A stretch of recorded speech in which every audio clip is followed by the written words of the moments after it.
Kaixo eta ongi etorriak saio berri batera gaur urriak 15 asteartea elkarrizketa bakarra izango dugu. Gaurkoan Gara Gonzalezekin egongo gara. Pobrezia eta gizarte bazterketaren aurkako saretik datorrena. Urriaren 17an pobreziaren aurkako nazioarteko eguna ospatuko da eta honen harira urria pobreziaren aurkako hilabetea ekimena gauzatu dute eta honen inguruan hitz egitera dator. Baina hauekin hasi baino lehen goazen gure betiko edukiarekin.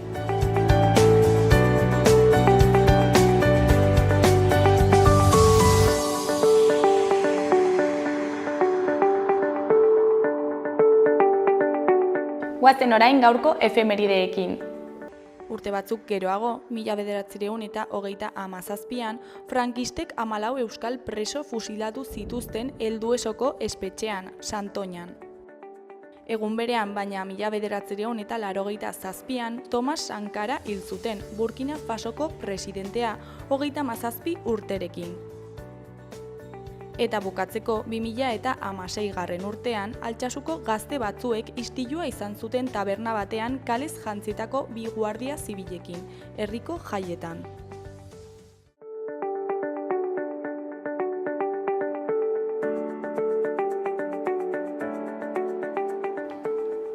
Errepasatu dezagun aste honetarako agenda. Asteazkenean, alde batetik, antzerki aroaren baitan, errege begibakarra izeneko antzerkia egongo da Nafarroako antzerki eskolan. In extremis konpainia Nafarraren 3. ekoizpen eszenikoa da, eta Tantaka teatro konpainia gipuzkoarrarekin batera ondu dute. Fernando Bernuestek zuzenduko du Marc Creuet antzerkigile katalanaren testuan oinarritutako lana. Umore beltzeko ukituak dituen komedia soziala da. Zer gertatuko litzateke afari batean, manifestazio girotik urrun, istiluen aurkako polizia batek eta haren biktimak topo egingo balute? Arratsaldeko 7etan hasiko da emanaldia. Sarrerak karteldegian eta online eros daitezke.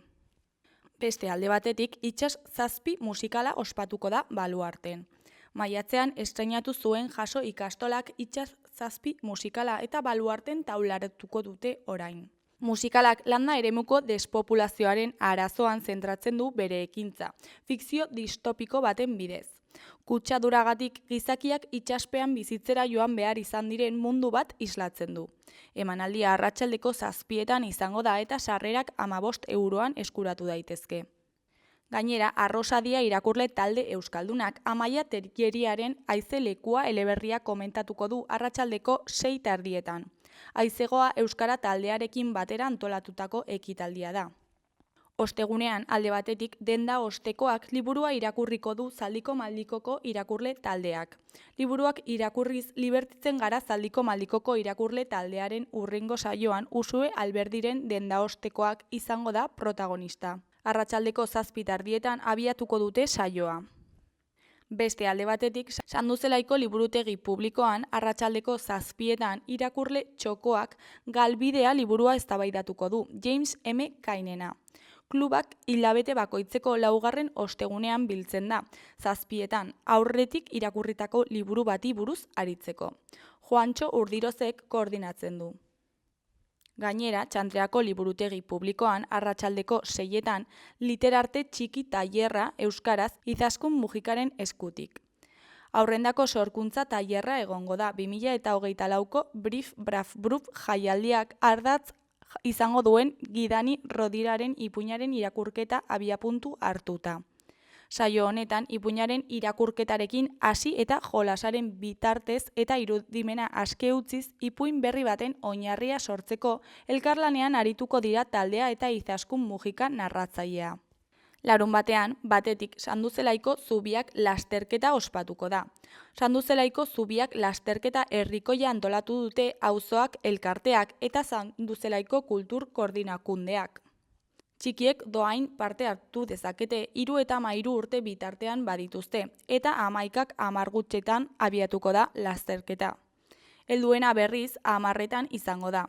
Oparkean hasiko da 5,5 kilometro luzeko lasterketa eta girotzeko erraldoiak, musika, zozketak eta aurpegi margoketa izango dira. Bestetik, Txantreako antzerki zikloaren baitan, Markelen maleta izeneko antzezlana ikusgai egongo da. Txantreako jai batzordeak antzerki zikloa antolatu du 4 emanaldirekin. Horietako bat familiendako Markelen maleta izango da. Arratsaldeko 6etan izango da obra, Salestarretan eta sarrera doakoa da. Gainera, Mielotxin folk taldearen 20. urteurrena ospatuko da Gaiarre antzokian. 2 hamarkadatan zehar egindako ibilbideari omenaldi bat egin nahi diote oholtza gainean, kontzertu berezi batekin. Dantzariak, txistulariak, txalapartariak eta askotariko artistak izango dira emanaldian. Arratsaldeko 8etan izango dena. Sarrerak dagoeneko eskuratu daitezke.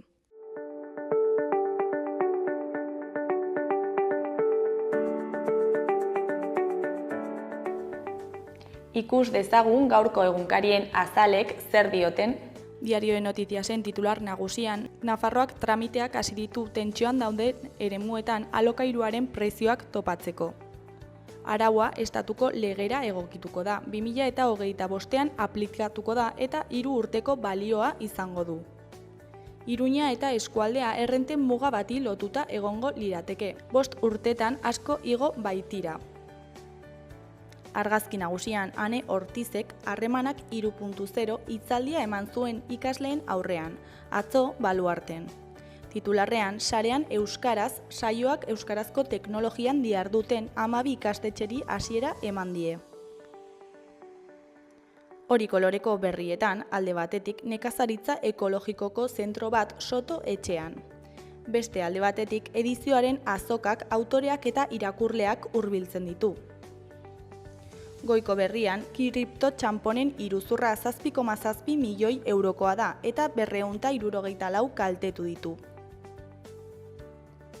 Eskuineko berrietan, batetik Nafarroko gobernuak traktoratuen aurrean amore eman du eta nekazariei zergak jaitsi dizkie.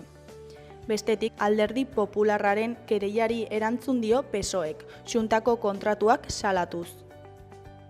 Jarraian, Europar Batasunak argi berdea eman dio autonomo faltsuen aurkako Rider legeari. Gainera, Jimenok ratioak eta ikastorduak murriztera proposatu die irakasleei. Azkenik, Ana Ibarra Diario de Notiziaseko kazetaria Menina Network Woman. Diario de Navarraren titular nagusian, Nafarroko gobernuak azkar finkatu ditu alokairuaren prezioa mugatuko duen eremuak. Posizioak salatu du aurretiazko txosten zorrotzik gabe egiten ari direla. Argazki nagusian, Maria Dolores Oloriz eta Manuel Bizkai atzo gripearen eta COVIDaren txertoak jartzen Uharteko osasun zentroan. Titularrean hauen hitzak ditugu, txertoarekin ez dut ezer hartzen. Gripearen txertaketa kanpaina hasi da eta 4. urtez baita COVIDarena ere. Eskuineko berrietan, alde batetik, ustelkeriaren aurkako epaiak Txibite kontseilariak hutsegite larria egin zuela ondorioztatu du. Foru gobernuaren hezkuntza itunak ez ditu sindikatuak konbentzitzen. Jarraian, maizter batzuk Arrotxapeako krimenaren etxabera itzuli dira. Goiko berrietan, batetik 175 hegazki espezie Iruñerrian. Bestetik, Leire Martínez, La Oreja de Van Gogh musika taldetik irten da. Bukatzeko, Tximiren itzulera 8 hilabete geroago. Gararen titular nagusian, zigor kopuru bikoitza amaierara iritsi da, naiz eta PPk makina forkatu. Senatuak baztertu egin zuen, aho batez izan gabe Espainiako legeria eben zigorrak baztertzeko irizpideetara egokitzen duen legearen erreforma.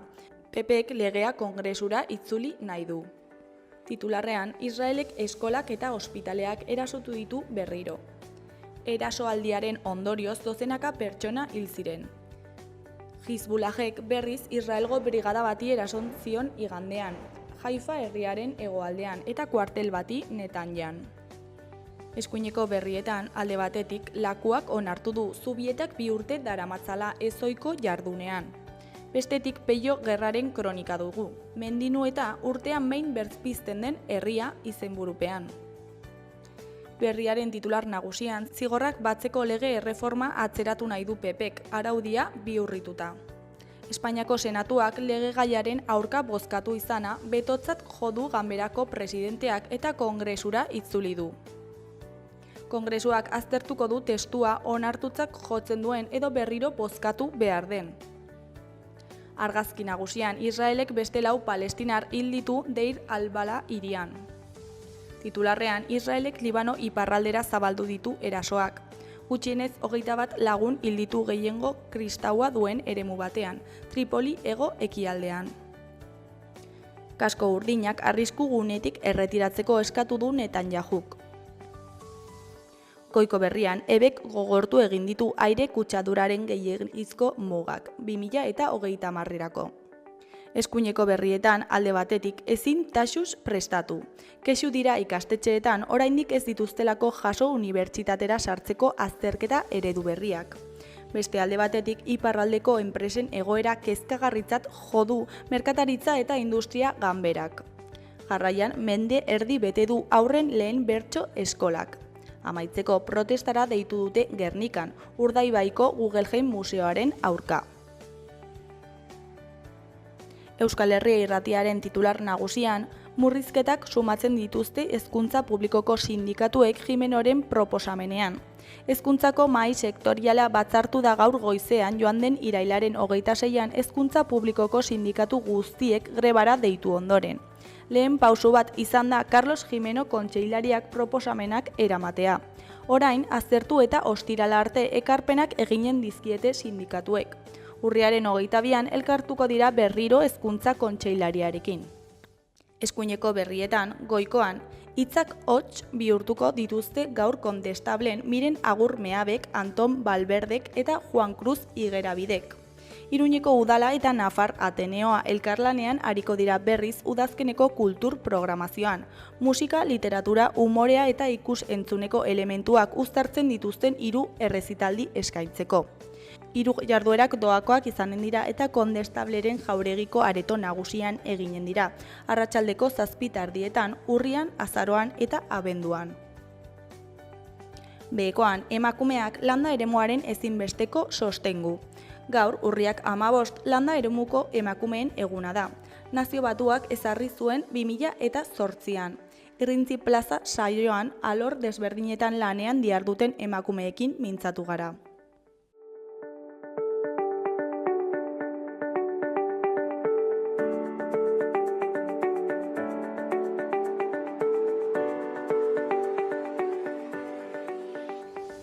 Kaixo, lehen aipatu dugun bezala, orain Gara Gonzalezekin gaude. Kaixo, zer moduz? Kaixo, egunon.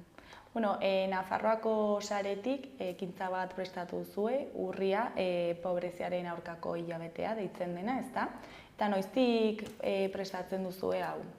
Daramagu ja 7 urtez jarduera hauek egiten, eta azkenean oso garrantzitsua iruditzen zitzaigun urriaren 17 ospatzea edo rebindikatzea egun hori, pobreziaren aurkako nazioarteko eguna delako, eta horren inguruan ez bakarrik egun horretan geratzeko, azkenean pobrezia eta bazterketa gai asko sartzen dira hor barruan, eta beharrezkoak hasi ikusten genuen hilabete oso bat dedikatzea arazo honi.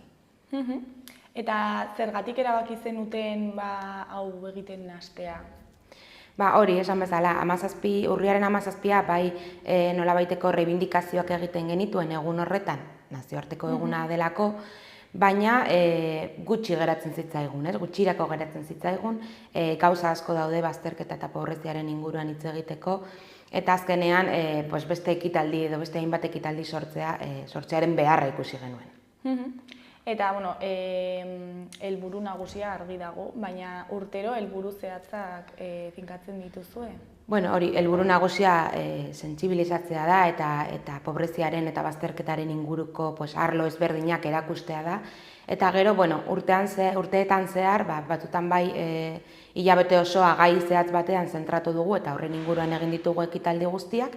Eta beste urteetan, justo momentuan dauden arazoen inguruko jarduerak edo jardunaldiak egiten ditugu. Eta aurten adibidez? Aurten, pizkat bariatua da gure hilabetea.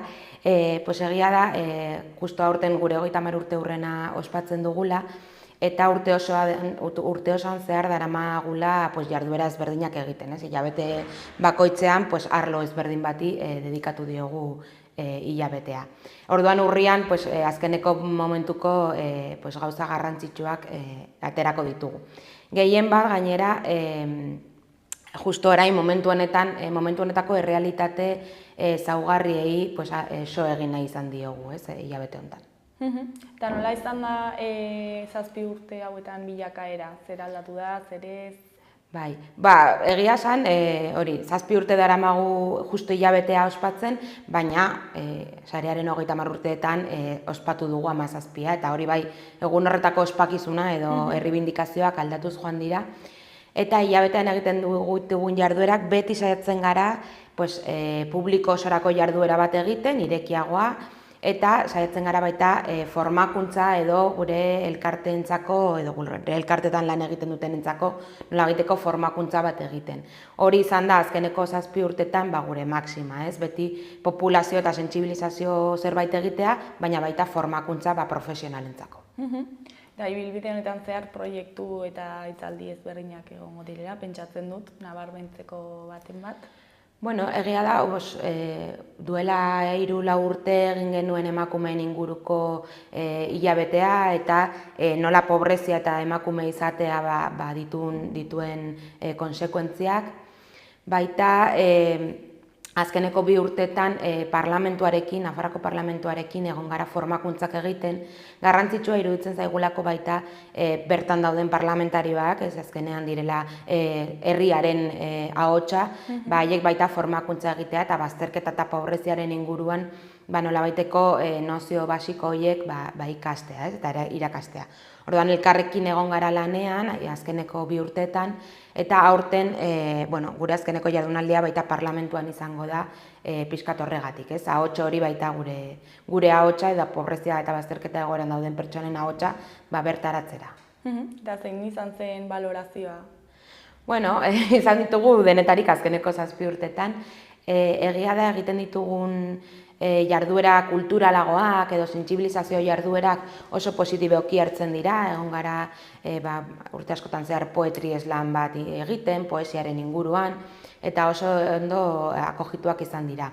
Parlamentuan egiten dugun jarduera, azkenen itxiagoak geratzen dira, profesionalen eta parlamentarien arteko elkarrizketak izaten dira, eta itxiagoak izaten dira, baina bai parlamentarien eskutik oso irekita daude, ez? Gurekin hitz egitera, egun bat dedikatzera pobrezia eta bazterketaren inguruan hitz egitera, eta azkenean haien agendan baita arazoa hau jartzen, ez? Eta oso eskertuak daude normalean. Osa, ondo erantzuten dute, ez? Eta jendearen harrera nolakoa izaten da, edo nolakoa izan da 7 urte hauetan? Denetarik izango dugu, egia da pobrezia eta bazterketa hasieran hasi ginenean duela 7 urte ezein hain ezaguna edo ezen hainbeste hitz egiten, Nafarroan egoera sozioekonomiko nahiko ona bizi izan dugu urte askotan zehar eta bazterketa eta pobrezia egoera urruneko gauza bat zela pentsatzen genuen, ez? Eta egia da, azkeneko urteetan egoerak larritu direla eta krisi ezberdinen ondorioz, egia da, pertsonen agendan eta pertsonen eguneroko elkarrizketetan agertzen da, ez? Pobrezia eta bazterketa egoerak. Beraz, horregatik baita, gurek egiten ditugun sentsibilizazio gauzak eta jarduera ezberdinei, gero eta jende gehiago etortzen da. Hala ere, egia da, azkenean oso arazo edo oso gai sakona da eta oso konplikatua da azkeneko eguneroko pertsonak ulertzeko eta gehien bat interesatzeko. Orduan, gu hor saiatzen gara poesiaren inguruan, antzerkien inguruan, beste jarduera alternatiboak erabiliz, ez bakarrik hitzaldiak, pertsonak hurbiltzeko gure esperientziara. Eta gaian murgiltzeagatik, nola esango zenuke dagoela pobreziaren egoera Nafarroan gaur egun? Justo aste honetan publikatu dute, uda baino lehen publikatu zuten hainbat datu, baina justo aste honetan ikusi izan dugu nola Nafarroako datuak okerrera joan dira, pobreziaren inguruko datuak. Jada 115.000 pertsona daude pobrezia arriskuan edo bazterketa arriskuan, eta asko larritzen gaituen datuak dira. Beste erkidegoekin konparatuz, ez zaizkigu asko gustatzen konparaketak egitea, baina realitatea da Nafarroa dela okerren dagoen erkidegoa, edo hobe esan da gutxiago hobetzen duen erkidegoa. Beraz, ez dugu lortzen, eta badaramagu ja 5-6 urte, ez dugula lortzen pobrezia egoeratik ateratzea jendea. Gero eta jende gehiago erortzen da pobrezia egoera horretan, eta ez dugu lortzen, erabiltzen ditugu politikak, erabiltzen ditugun sistemak, ez dute lortzen jendea egoera horretatik ateratzea. Beraz, oso kezkatuta gaude, hori gutxien hobetu dugun erkidegoa garelako, baina gainera hori 115.000 pertsona daudelako pobrezia egoeran gure erkidegoan, eta hori oso larrituta gaude horrengatik, eta zer egin behar dugula uste dugu. Eta zeintzuk dira eragiten duten faktoreak? Bueno, egia da, 2008ko krisitik gure datuak edo Nafarroan izan ditugun datuak okerrera joan direla, eta COVID-aren krisiaren ondorioz, orain etxebizitzaren krisiaren ondorioz, eta krisi ezberdinen ondorioz, ezin izan dugu datu horiek aldatu. Baina gainera, 2008an erabili ziren politika, errekorteen politika hori oso egoera larritan utzi zuen okerren zegoen pertsonak, baina azkeneko urtetako politikak ez dute lortu ezta egoera hori aldatzea. 2008ko datuekin konparatuz, oraindik oso gaizki jarritzen dugu, eta ez dugu lortu datu horiei aldaketa ematea. Beraz, saretik argi daukagu politika ambiziosoagoak egin behar direla, saiatu behar garela ez bakarrik pertsonen egoera mantentzen, ondo dago, errenta bermatua eta bestelako laguntza ekonomiko edo bestelako laguntzak ematea, baina saiatu behar gara politika ambiziosoagoak eta politika sakonagoak egiten, pertsona horien egoera hobetzeko, ez bakarrik mantentzeko, hori oso ondo dagoela, baina gehiago eskatzen dugu saretik. Eta nola aurre ikusten da kontua aurrengo urteetarako? Justo orain publikatze ditugun datuak beti pasaden urteko datuak dira, eta hau da 2023ko errealitatea erakusten digute, ez? Baina 2024 orain bukatzen gaudela, pentsa dezakegu datuak antzekoak izango direla, prezioen igoera 2024ean jarraitu du gora egiten, da gero uda aldera basuru berago egin dutela, baina urtearen zati oso handi batean prezioen igoera gora egin du. Etxebizitzaren egoera okerrago dago, beraz, suposatzen dugu hurrengoko urteko datuak antzekoak izango direla. Horregatik, gure saretik askatzen duguna da lehen neurriak hartzea. Ezin dugu gerora begiratu, baizik eta orain hartu behar dira neurriak, eta zeozer orain egin behar da.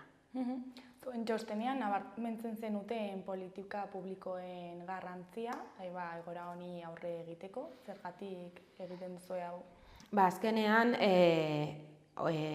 gure egoera edo orain Nafarroan daukagun egoera bakarrik politika publiko ambizioso eta politika publiko konpromezu publiko besan da batzuekin lortuko dugu, egoera hau aldatzea.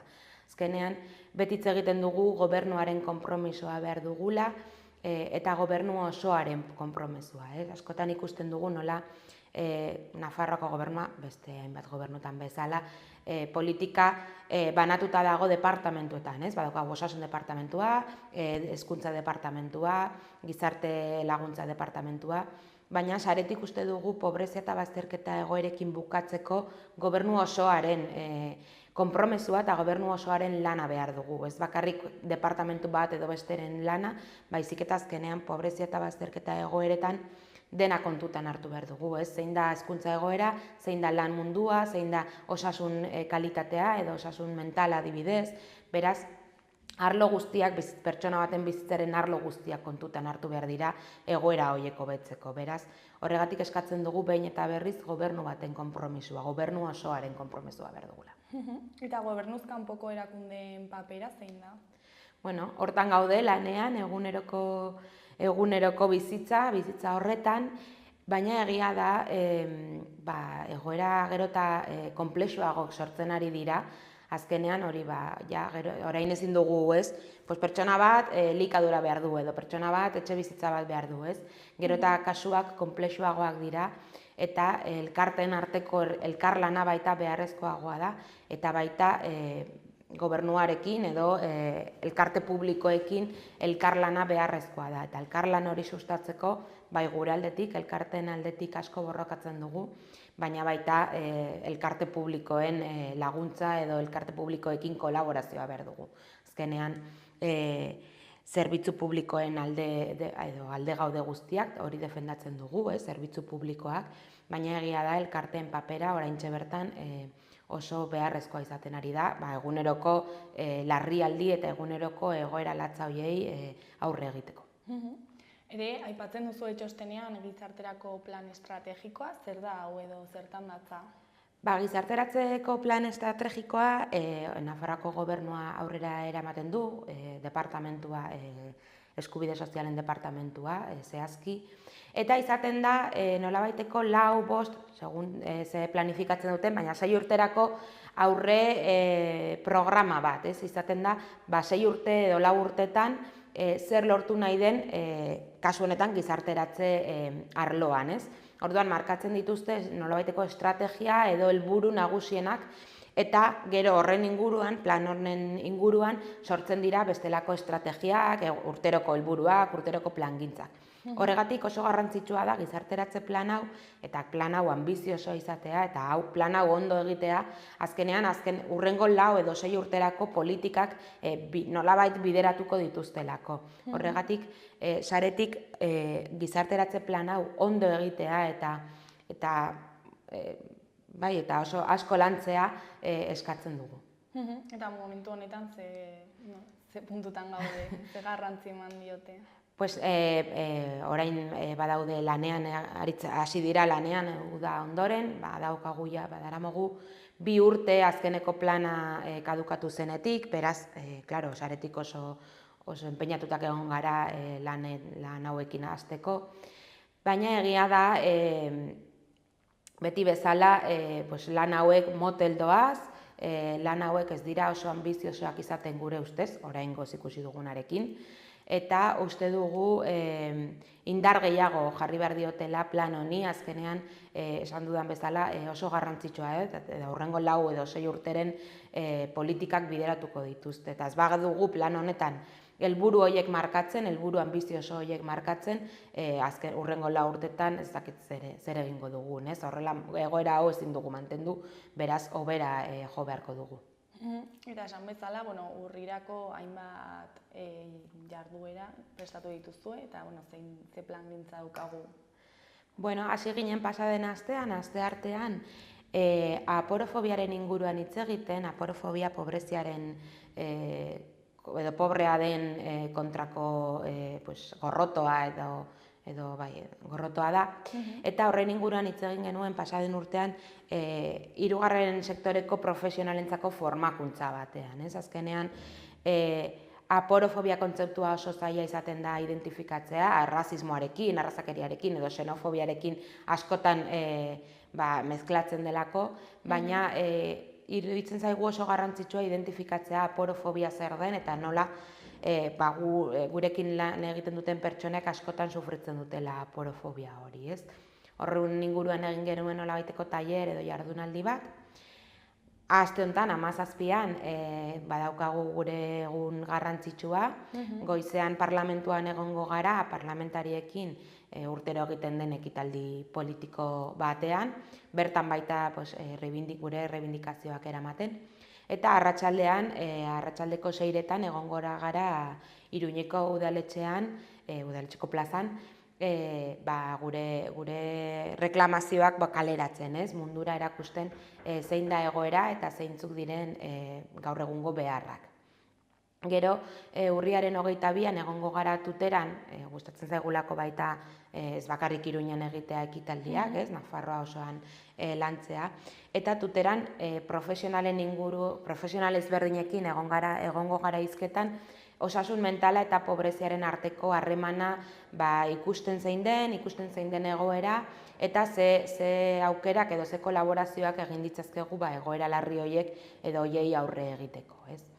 Eta urriaren 29an bukatzen dugu gure jardunaldi handiarekin, etorriko da Olivier de Schutter, NBko, ONUko errelatorea dena, pobreziaren eta gizarte eskubideen inguruan hitz egiten duena, eta aurkeztuko digu duela 6 hilabete uste dut aurkeztu zuen informea, non Espainiar estatuaren inguruko errealitatea aztertzen du, eta Europako beste errealitateen inguruan esango digu zer ikusten du bera, ez? ONUko errelatore bezala zein da egoera munduan, eta lau edo 3 klabe emango dizkigu egoera latz honi aurre egiteko.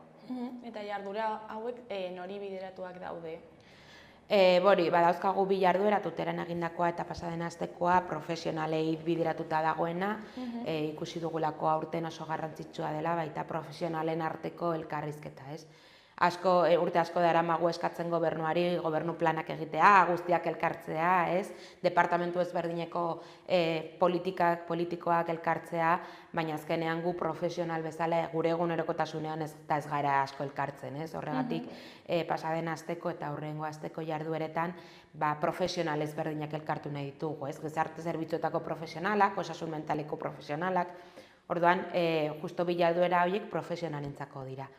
Aste honetan, arratsaldean pertsona guztiak gonbidatutak zaudete parte hartzera, udaletxeko plazan egongo gara, arratsaldeko 6etan, euria baldin badago gure euritakoekin, eta 29an parlamentuan egongo gara baita goizez, eta baita ere gonbidatuta daude pertsona guztiak, ez? Entzun nahi dutenak zein da Europako errealitatea, zein da Espainiar estatuko errealitatea, eta nolabaiteko kanpoko agente bat kontatu ditzagula ze klabe edo ze gauza pare bat kontutan izan behar ditugu egoera hauek hobetzeko, ez?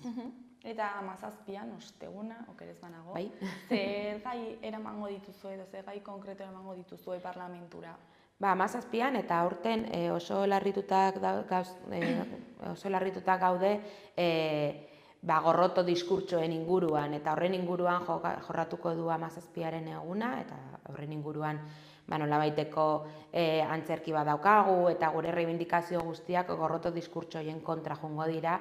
Azkenean ikusten dugulako pobrezia egoeran dauden pertsonen egoerak okerrera joaten dira, gero eta pertsona gehiago daude egoera horretan, baina ez dakigu zergatik eta ez dakigu nola egin aurre, baina hau gertatzen den bitartean baita gorroto diskurtso horiek gora egiten dute, ez? Eta hori bakarrik egiten dute egoerak kaltetu, pobrezia edo bazterketa egoera sufritzen duten horien gainean jarri erresponsabilitatea, ez? Eta azkenean diskurtso horiek min asko egiten dute, ez dira bakarrik saretan ateratzen ditugu edo kaleratzen ditugun esaldiak, baizik eta min asko egiten dute, eta oso preokupatuta gaude diskurtso horien inguruan, eta horien inguruan hitz egingo dugu bai goizez, bai arratsaldez 17an. Eta zer izaten dute diskurtso horiek? Aporofobiaren inguruan hitz egin dugu lehen, eta horiek izaten dira gehien bat, ez? Arrazakeria, aporofobia eta xenofobiaren inguruko gorroto diskurtso horien gorakada izugarria izan da, ikusi dugu, eta ezin dugu obviatu politikan sartu direla diskurtso horiek, politikan, eta bestelako eguneroko errealitate guztietan, ez? Eta oso garrantzitsua iruditzen zaigu horiei aurre egitea, eta horiekin akabatzea azkenean ez dute zertarako balio, eta egia da gure gizartean eta Nafarroan urte askotan zehar nolabaiteko solidaridade handia egon da gure gizartean, eta diskurtso hauekin sortzen ari den fraktura oso handia izaten ari da, eta ez dute zertarako balio, bakarrik mina egiten dute bat eta besteei, porque azkenean ezberdina egiten gaitu, eta ezin dugu guztiak elkarrekin borrokatu, ez? Hori da gure sarean daukagun lemarik garrantzitsuena, ez? Elkarrekin borrokatu behar dugu pobreziaren kontra. Eta sare sozialen gorakadak eragin du diskurtso hauetan? Bai, izugarria izan da, eta gauza edo pertsona asko horren atzean agertzen dira, ez? Bueno, ez dakiten ordena izen edo eta sekulako gauzak esateko aprobetxatzen dute egoera hori. Eta bai, esan dezakegu, ez? Pobrezia edo ezaugarritasun egoeran dauden pertsonak, ez irakurtzearekin nahikoa da, ez? Baina ez da hori, ez dira mezu horiek irakurtzen edo ez dira mezu horiek pertsonalki min egiten dutenik, baina gizarte bezala min egiten dute.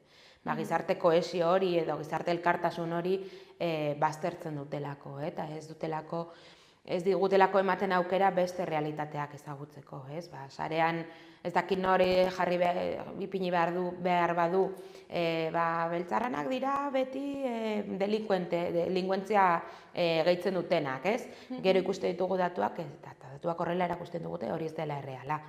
Baina mezu hori jarraitu da, mezu hori geratu da gure buruan, eta mezu hori egunerokotasunera eramaten dugu, eta azkenean beldurrak, minak, gorrotoak sustatzen dute, eta hori ez da formula.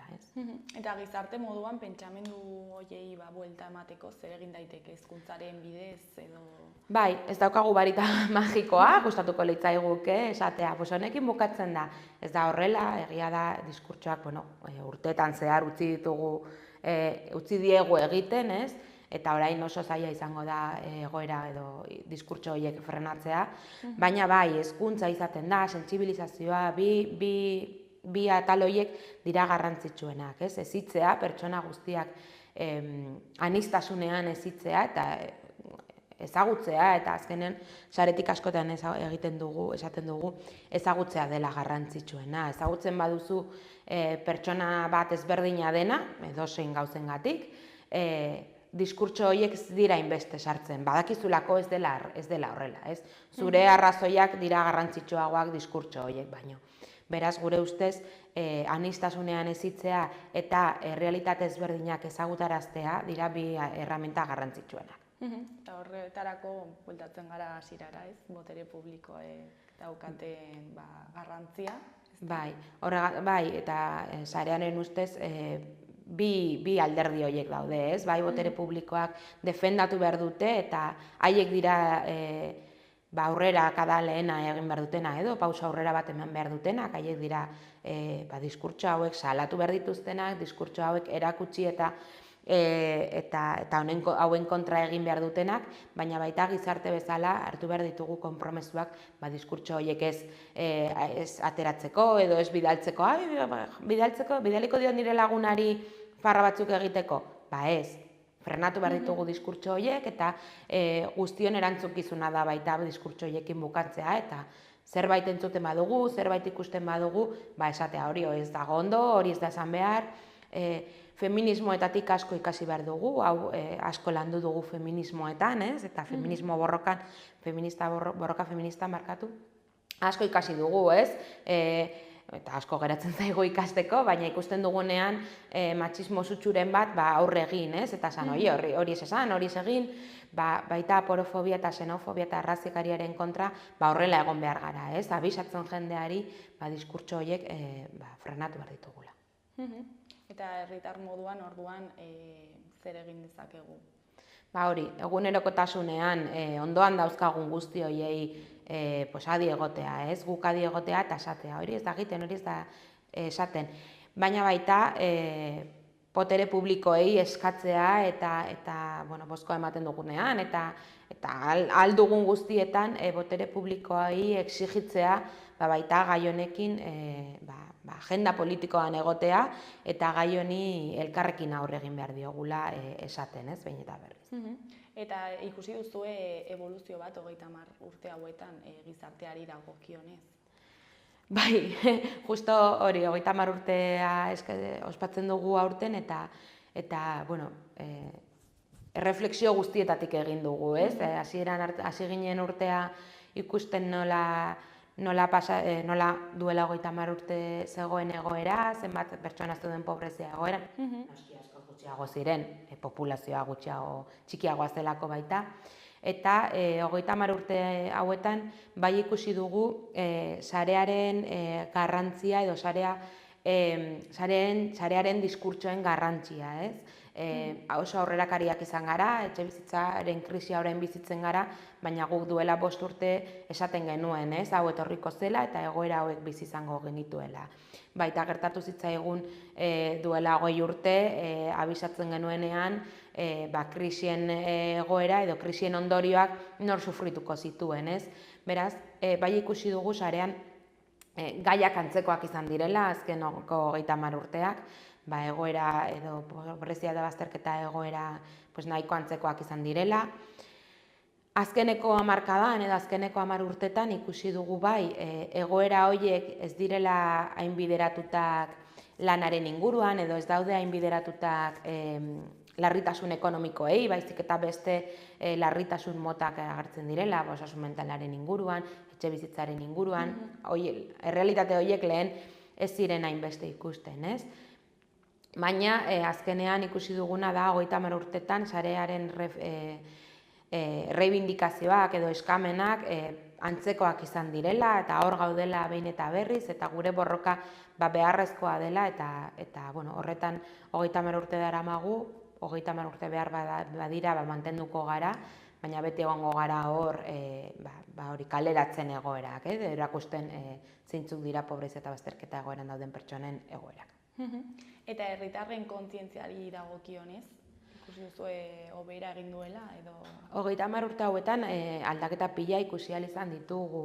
Gizarte bezala aldatu gara 30 urtetan, noski ere. Lehen agian reibindikazioak, politikak eta gauza guzti horiek kalean egiten ziren. Kalera ateratzen ginen edo ateratzen ziren gure gurasoak eta bertan errebindikatzen zituzten gauzak, egiten zituzten akanpadak, egiten zituzten bestelako kaleko jarduerak, ez? Eta gaur egun errealitatea da konpromezu hori edo konpromezu horiek ez direla kalean ikusten, baina bai ikusten ditugu beste realitate batzuetan, ez? Guri ez zaigu gustatzen esatea, eske ja gazteak ez dira mugitzen, ez? Edo gazteak ez ditugu ikusten. Guk uste dugu bai, eta sarean horrela konprobatu dugu, gehien bat elkarteetan, egia da kaleetan ja ez dela inbeste mugimendu ikusten eta beste realitate batean gaudela, ez? Sare sozialetan ikusten direla mugimenduak, baita egunerokotasunean, voluntario moduan egiten dute gazteak lan elkarte ezberdinetan, konpromezuak bai politikoan, bai feminismoan, bai bestelako alderdietan hartzen dituzten politikan.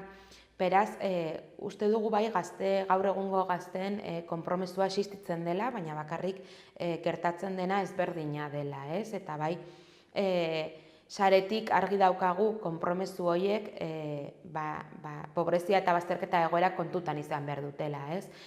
Talde feministetan borrokatzen baldin badugu, kontzientzia izan behar gara pobrezian egoeran dauden emakumeen egoera, ez? Edo mugimendu politikoetan gaudenean argi izan behar dugu baita emakume migranteen egoera, gazteen egoera, zaharren egoera, ez? Egoera transversalak direla kontutan hartu behar dugu eta edozein mugimendutan, berdin zaigu zein mugimendutan zauden, azkenean nahi duguna da konpromesua eta konprometitzea zerrekin, eta mugimendu horietan, baina bai kontutan hartzea pobrezia eta bazterketa egoeran dauden pertsona horiek, ez? Askotan ahazten ditugula. Feminismoetan gertatzen zaigu, ez? Emakumeen borrokan kontutan izan behar dugu zaugarritasun egoeran dauden emakume horien egoera, ez? Eta horiek aldarrikatu behar ditugu. Batzutan, asko dago lantzeko feminismoan adibidez, baina ahazten ditugu alderdi hauek, ez? Orduan, azkeneko urteetan edo azkeneko hamarkada horretan hori ikusi dugu, ez? Reibindikazioak beste forma batean ematen direla eta hor baita uste dugu sartu behar direla pobreziaren inguruko erreflexio guzti horiek. Bai, borroka egiteko modua eraldatu egiten. Bai, eraldatu da guztiz eta batzutan gizarte bezala kostatzen zaigu hori ikustea, zeren geratzen gara gure gurasoek egiten zituzten manifestazioetan, kanpaldietan, pasatzen zirela ez dakizen bat gauean, edo 15Maren inguruan ikusten zen akanpada horiek, errealitatea beste bat da orain, eta errealitate honekin jokatu behar dugu, ez? Eta errealitate honekin aurre egin behar diegu gure gaur egungo arazoi.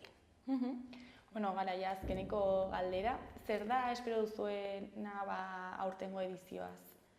Bueno, espero dugu beti bezala pobrezia eta bazterketa egoerak agenda publikoan egotea eta horren inguruan hitz egitea. Guretzat hori da helbururik garrantzitsuena.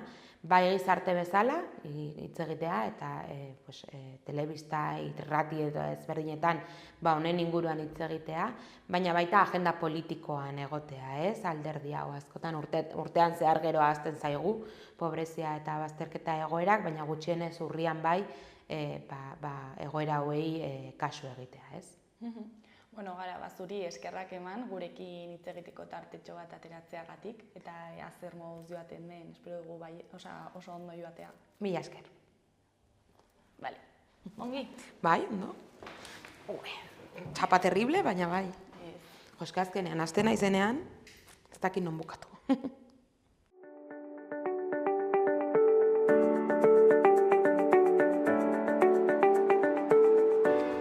Gaurko eta biharko eguraldia ikusiko dugu. Gaur, asteartea, hego haizean nabarmenduko da. Hego edo hego ekialdetik joko du eta harrotuta ibiliko da, bereziki ekialdeko mendietan. Horren ondorioz, tenperaturak gora egingo du Kantauri isurialdean eta maximoak 27-28 gradu ingurukoak izango dira. Mediterraneo isurialdean atzoko balio berdintsuetan geldituko dira. Goizean hodeiak eta urdinguneak tartekatuko dira batez ere ipar partean. Arratsaldean ordea lainotu egingo du eta baliteke han-hemenka euria egitea, tarteka zaparrada txikiren batekin. Nafarroan euria egiteko probabilitatea handiagoa izango da eta bertan zaparradak mardulagoak izango dira eta baliteke ekaitzak jotzea arratsaldetik aurrera. Bihar, asteazkena, euria batez ere arratsaldean izango dugu eta tenperaturak behera egingo du. Goizean zerua nahiko estalita egongo da eta hego haizearekin han-hemenka euri pixka bat egingo du edo zaparrada txiki batzuk botako ditu. Eguerdi partean litekeena da ostarteak zabaltzea eta euria egiteko probabilitatea txikia izatea. Alabaina, arratsaldetik aurrera, haizeak ipar-mendebaldera egingo du eta hodeiak gero eta ugariagoak izango dira. Eta zaparrada mardulagoak espero ditugu eta ekaitzak ere jo dezake. Tenperaturak behera egingo du.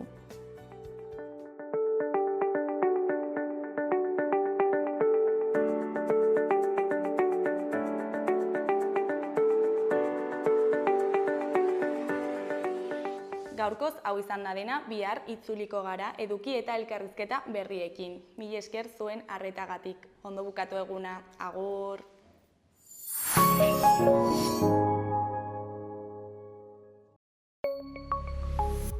Gobierno de Navarra. Nafarroako gobernua.